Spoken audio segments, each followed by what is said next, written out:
Welcome to Neurodivergent Pulse, where we explore the often misunderstood world of neurodivergence with experts, parents, teachers, and therapists. Grounded in lived experience, each bite-sized episode gives you something practical to try. I am your host, Laetitia, AI expert, neurodivergent mom and founder of Understanding Zoe. This podcast is recorded on Daryl country. I acknowledge that sovereignty was never ceded. It always was and always will be Aboriginal land. Hello, Simone. Thank you so much for joining Neurodivergent Pulse podcast. Thanks for having me, Laetitia. I'm really excited to be here. It's always a joy when I see you. We always have like this kind of beautiful connection, and we've never met in person. We've only met online. Oh my goodness, we haven't, have we? We will meet one day. Yeah, we will. It will happen. But it's been a few years since we have been following each other's work, from my previous business, and I've always been a fan of what you're doing with Disinfluencer. So before we start the interview, I just want you to share about Josh and the billboard you crowdfunded with his face on it and the line, "I would buy from him," which is a beautiful piece of marketing. So can you take us back through the moment Disinfluencers stopped being an idea in your head and something that you feel like I had to build it, and what part Josh played in that? Yeah, okay. So I can remember the exact moment. So Disinfluencer was just a podcast and it was called something completely different. And I wanted to have a conversation.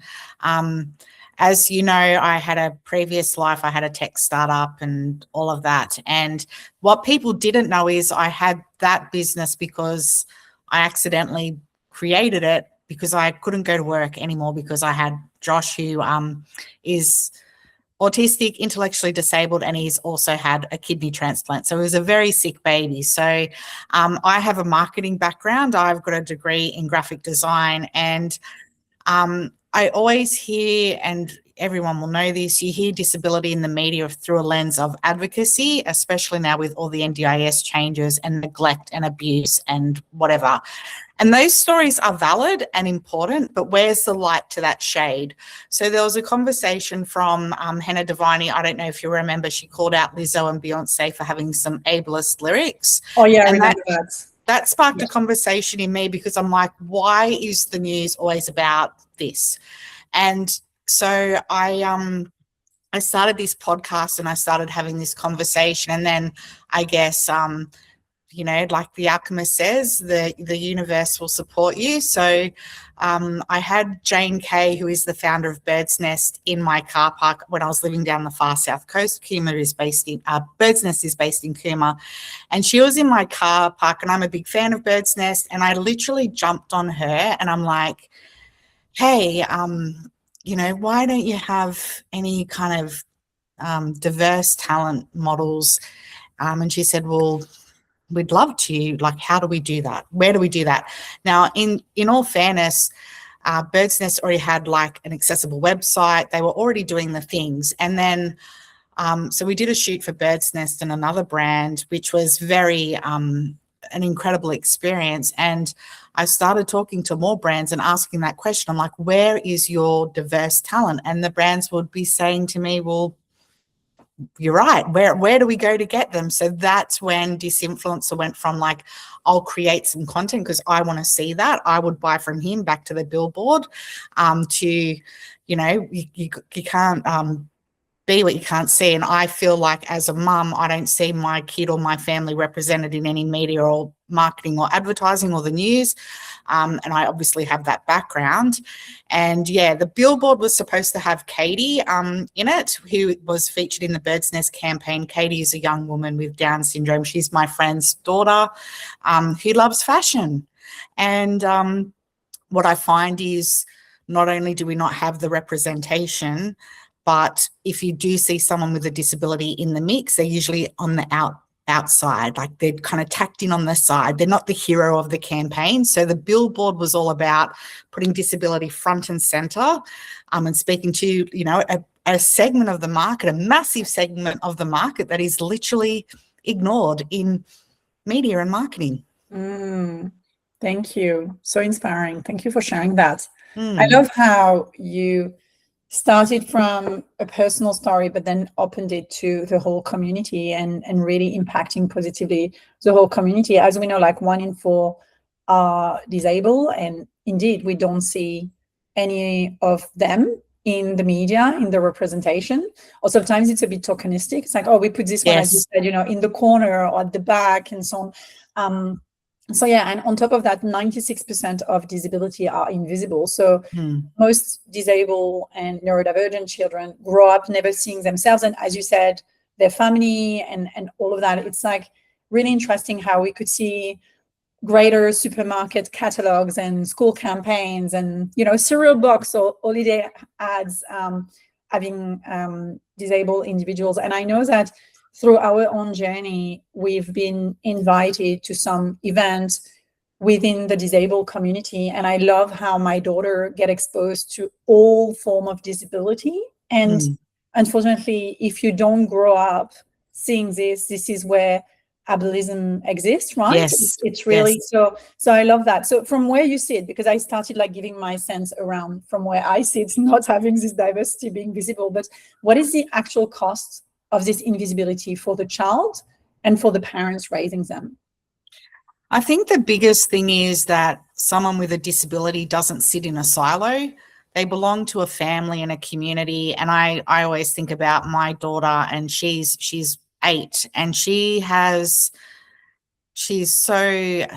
empathy and she has understanding because it's normal in our house. And I guess I really hate that word, but I guess when you deal with disability, especially like with Josh, for example, like Josh has always been a very sick kid. Like he's got a major, he's currently in organ failure and having dialysis. He's got a portacath in his chest. He's had a kidney transplant. He's covered in scars, but you don't see that. And back to that invisibility with his neurodivergence, he's got, I'm going to say weird but normal eating habits. And yeah, so I think I always talk about Josh and his love of meat pies and eating meat pies. Now, from a marketing point of view, we see meat pies marketed as at the footy, I'm air quoting, at the football, at sports. Now, our family, we don't do sports because of all those reasons. And I can tell you right now, I have bought enough meat pies to fill 7 stadiums and feed every person in that stadium with a meat pie. But I have not seen that marketed. And I guess for the neurodivergent community, and to answer your question from a commercial point of view, there's brands and products and people with disabilities are consumers like everybody else, and no one is marketing to them. And I see that as a huge gap and a huge opportunity. And I guess I talk about the meat pies and the food, for example, is I'm trying to take disability mainstream. Everything you said about the ableism, and if you aren't exposed to it. Now, if we have the big brands being accessible and inclusive and having representation, not as tokenistic, but as like purely led from curiosity and inclusion, we will see a change because they have massive influence in pop culture. So that's kind of what I'm doing. I'm trying to really go top down, just little old me over here. But it's working. We're getting cut through. And I was always shocked. And when I do get the opportunity to pitch or present to a big brand, they are curious and they are saying to me, we want this, we need this, and they're scared. They don't know what to do. They don't know what to say. And I'm like, well, I'm the mum, so I understand that bit and I understand the marketing and the business bit. So come to me and let's do the thing and make it happen. You know what? Let's have this big ask energy. If anyone is listening to this podcast and you know of a big brand that is safe food for your child, just go or is safe food for yourself, and you identify as disabled, just kind of reach out to them and connect them with Simone. It's like, we want to see, what you said about the meat pie. For us, it's a cheese stick. And for some people, it's the nuggets. And for some people, it's like, with feeding differences, we have those safe food, which are really part of the day-to-day and a must in every single lunchbox, in every single meal. And we don't see that representation. So that's such a good point, and such a big inclusivity angle that needs to be taken, rather than, the sprinkle and, let's put one image there and then we feel good. So let me just move through the actually the fact that you're not just advocating for inclusion, you're actually building infrastructure. You have the stock library, you have the talent roster, and we actually used one of your beautiful talent for a campaign with Understanding Zoe. You have the agency arm. Like, what was missing and that you've learned through your experience, your lived experience as Josh mom? What is the kind of thing where, it's like with Understanding Zoe, no one else can build it the way I built it because it's coming from my own lived experience. What's coming from your lived experience, and what have you learned from one another with Josh and your experience? Yeah, great question. So like I said, it just started with a conversation. I wanted to have a conversation about, where are the good, positive, like white, fluffy news stories. Yeah. And then it turned into, well, why don't my brands I love, why don't they have any diverse talent? And then I guess what happened with when I did the shoot with Bird's Nest and I did some shoots for some other big brands, it was an incredible opportunity. And it was also, I'm not a photographer for starters. So these big brands, they have contracts with agencies. Like, I just can't go in and do their advertising campaign for them. And what really clicked for me was there's two things. The content could be brand agnostic. So that's where the stock library came about. I kind of thought, okay, instead of pitching me, do a campaign for a brand, I'm like, I can just create the content and any brand can use it. And the flip side, which, is as a social enterprise, back to you, Katie, back to my Josh, there's people out there that have dreams just like their peers to be influencers, to create content, to do creative writing, to walk runways. Where are their pathways and opportunities to employment in the creative industries?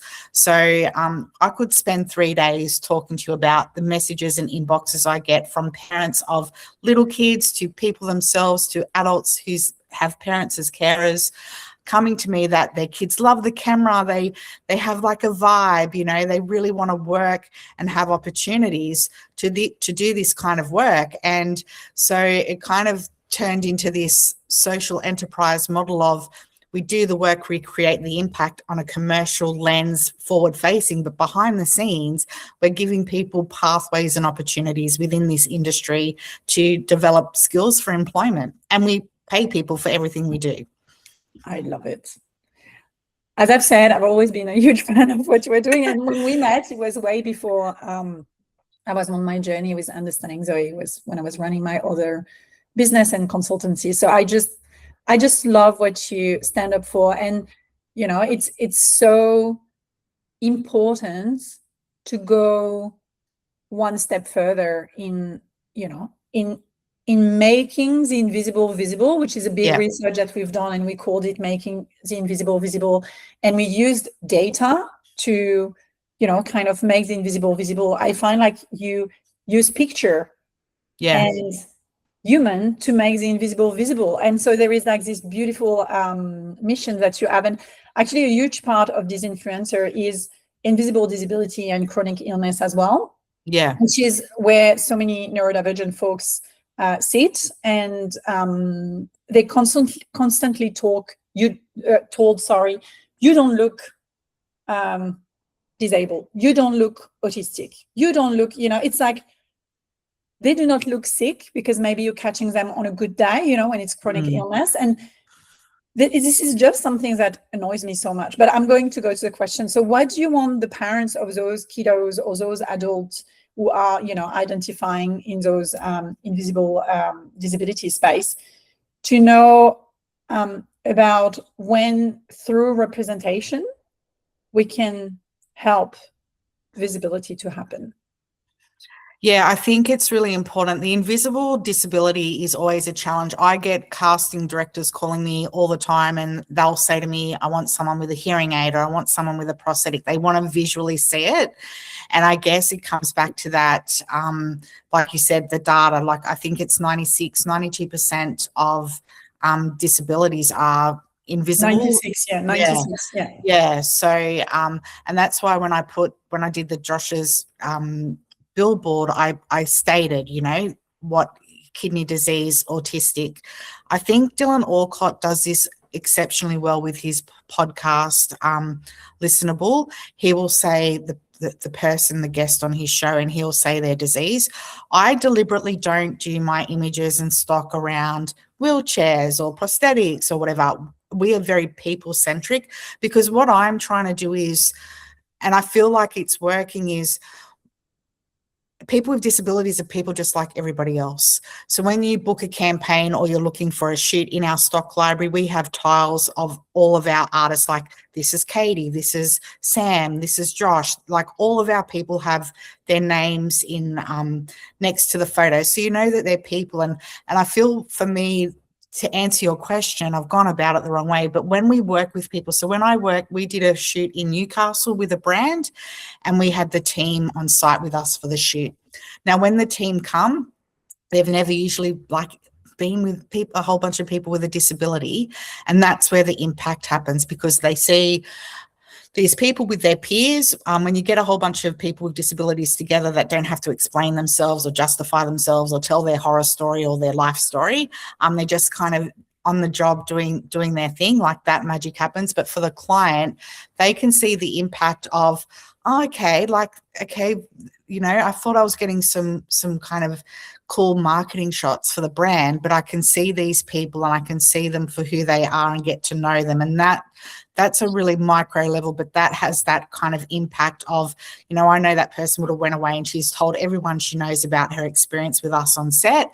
And that is where we make the change, because it's not until you kind of have a connection in real life with someone. And I guess that's another problem as well, that the kind of segregation of people with disabilities, or the stigma with, you know, autism, you know, if you're neurodivergent or whatever. But it's like, when you just hang out with these people and you just get to know them, they're just people like everyone else. I'm like, okay, they might just eat a meat pie every night. Like, who cares, you know? Like, and that's kind of what I'm trying to do with my work, is I'm trying to do it, live it, and share that experience with people, so then they can carry on my work and my impact through those conversations. Because it is really hard to, like, you look at my Josh and he just looks like a teenage kid, but take his shirt off, he's got 2 tubes in his chest, he's got scar tissue all down one side of his body that can't no longer be accessed, including his arm. He's got a hockey stick scar from his transplant. And he is also, you know, intellectually disabled and autistic. He goes to a support school, like, he needs care. So, but to look at him, you would never know that. And Josh isn't non-verbal, but he will talk to you, but he often say to people, he'll say, yeah, okay, whatever. And I know that he's just saying that to say that. But I'm like, if you asked him to ask you what he said, he wouldn't respond to you. So it's like, you know, and once people know that and get past that, I feel like that's where the impact is. And yeah, that's why we need to have more representation and more of those experiences, because I feel like once people kind of hang out with a bunch of neurodivergent or chronically ill or disabled people, they're just like everyone else. Like Josh, I say all that about Josh, I don't mean to be disrespectful to him, but I also know he is particular with his food. He likes certain brands of clothes, like his peers, like he's influenced by pop culture. He likes certain music, like he is doing all the other, like most of the things that other teenage kids are doing, you know, but no one is marketing to him. And I feel like, back to the big brands, I feel they have that power of influence through pop culture. You've seen it a bit, like we've seen some actors in Bridgerton, Liam Difference, like we've seen a little bit, a slither, but we need it to be like 1 in 5 of that, not like a slither once or twice a year. We need that in everything. We need it, and not on the periphery, like we need it more integrated front and center. I agree with you. It's true that we start seeing a sprinkle, but what's interesting is then how much is told about that sprinkle, you know, whether it's Bridgerton, whether it's, I forgot now. Oh my gosh, I forgot the name of the movie with the Green Witch. Wicked. Wicked, thank you. Oh my God, I forgot the name of this movie that the girls absolutely love. But yeah, it's really kind of we are on the precipice, I guess, of a transformation, or this is my hope, a revolution or something really shifting so that the representation is really matching the reality rather than, just being there for feel good or do good. It's like, let's do it. And I love what you said about when we gather in community and with other people, there is this sense of safety that, I know, like, I love to go to the Yellow Ladybug conference in Melbourne, which I'm going to very soon, which is a non-for-profit that we sponsor, which is for girls and women and non-binary who are autistic, and such a beautiful event to be part of a community where we are all together and there is like steaming in the room and people allow themselves to look after themselves and do what they need. And I wish it was more mainstream. When I go to other conferences, I'm just like, where are my people? And then I have to hide and I have to find a sensory room where very little of those conferences are actually having this, I talked about South by Southwest, which didn't have any space for us. So it's just like thinking about how can we bring this mainstream rather than the other way around? Really important. I love what you said. So let me close that interview. If a parent is listening to this and or an adult is listening to this and they're constantly advocating, fighting for their kiddos or for themselves, where do you want them to start? What is one thing that they can do this week so that they can, really feel like something is changing? And, how can they save their spoons, basically? What is your advice? Yeah, I think just, speak your truth. And I think for me, I'm still overwhelmed by all the people that come to me. Like, I don't have a disability at all, but I feel like I can have a good voice for that. I feel like the advocacy matters, but you have more influence than I think a lot of people have more influence. And I feel like, back to that commercial lens, like, we need to start kind of rallying and telling our brands, like, we love you, like, market to us, like, we are here, like, don't ignore us. I feel like there's a bit of power in that. And of course, like, they can just come to our website and follow us on socials and hang out with us, and that's cool too. Yes. So for those of us who, those of them, sorry, because I actually know really well about you, but how can they join the movements? Where can they connect with you? Can you share a bit about that? And this will be in the show notes as well for everyone to click through. Yeah, so on our website, disinfluencer.co is the best place to start. If you go, you'll see our talent and our influencers, but down the bottom, you'll see how you can join. Anyone can join. I do not say no to anyone. I will warn you that there is a big, gigantic form you have to fill out. And I know we all hate forms, but if you want to be represented as an artist, I do really need to know your shoe size. It's a thing. It's an industry thing. The things you learn, the industry is a bit of a wild west out there.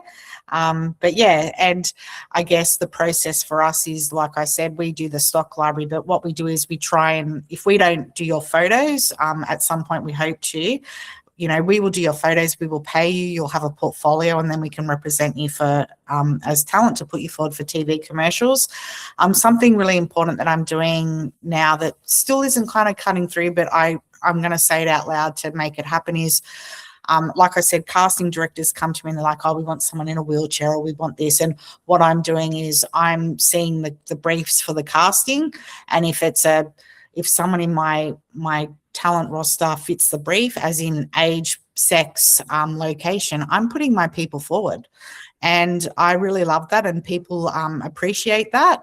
So I'm not just here to cast you in the disability role. I want my people to be cast like their peers in the main character role. So that's kind of back to my mission of what I'm trying to do. And yeah, I think, you don't need any experience or anything. If you have a dream, if you love being in front of the camera, like, Disinfluencer is definitely a pathway for you to explore that for yourself and your family or your kids, to, get some work and work in the industry.